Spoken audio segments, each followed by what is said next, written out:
চাঁদপুরে গ্রিত কালান্দিয়া cricket tournament 2024-এর শুভ উদ্বোধন করেন বাংলাদেশ ক্রিকেট বোর্ডের সাবেক নির্বাচক ও বাংলাদেশ ক্রিকেট দলের সাবেক অধিনায়ক হাবিবুল বাশার সুমন। সোমবার এই অনুষ্ঠানে হাবিবুল বাশার সুমন হেলিকপ্টার যোগে গ্রিত কালান্দিয়া মাঠে উপস্থিত হয়ে টুর্নামেন্টের উদ্বোধন করেন।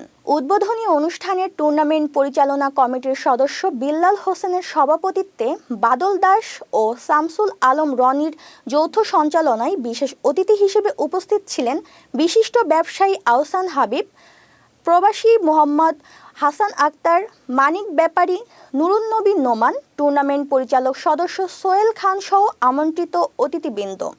মোট 12টি দলের অংশগ্রহণে আয়োজিত টুর্নামেন্টের উদ্বোধনী ম্যাচে মুখোমুখি হয় গেল আসরের চ্যাম্পিয়ন শিশির বিন্দু ক্রিকেট একাদশ বনাম বাড্ডা ক্রিকেট একাদশ। বাংলাদেশ ক্রিকেটের নিয়ে আমার স্বপ্ন তো অনেক বেশি, অনেক বড় স্বপ্ন। অবশ্যই দেখতে চাই বাংলাদেশের হাতে একদিন একটা বৈশ্বিক টুর্নামেন্টের শিরোপা উঠে আসুক। এখন আমরা পারি নাই, এখনো কোনো বৈশ্বিক টুর্নামেন্ট আমরা জিততে পারিনি, সেটা আমি দেখতে চাই। আরেকটু আমাদের ঢাকার বাইরের ছেলেদের যদি আরেকটু নার্সিং বেশি করতে পারি, আমাদের আরেকটু ট্যালেন্ট হান্ট বাড়াতে পারি, তাহলে মনে হয় আমাদের ক্রিকেটের ভবিষ্যৎ আরো অনেক ভালো হবে। ঢাকার বাইরে আসলে ট্যালেন্টটা বেশি।